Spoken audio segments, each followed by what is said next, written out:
আজকে আমরা দেখব এই হাই স্পিড ক্যাপাসিটারগুলোর ভিতরে কি আছে, কি থাকে আজকে আমরা ভিতরে দেখব।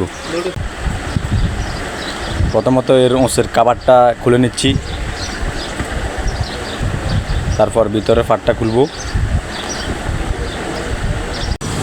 তারপর স্ক্রুড্রাইভারের সাহায্যে আমরা বাড়ি দিয়ে খুলব। দেখা যাক ভিতরে কি দিয়েছে তারা। এত জোরে ফাঁকাটা ঘুরে, ভিতরে অবশ্যই কিছু আছে, দেখি কি আছে ভিতরে। খুলতে চাইতেছে না, অনেক শক্ত, ফিটিংটা মজবুত ছিল। মূলত এই ক্যাপাসিটারটার একটা টাচ ছিঁড়ে গেছে, এই কারণে এই খোলা বান্ধাটা করা। দেখি তারা ভিতরে কি দিছে, আসলে কি কিছু দিছে। দেখা যাচ্ছে সাদা সাদা কি আছে, অনেকগুলা মোমের মতো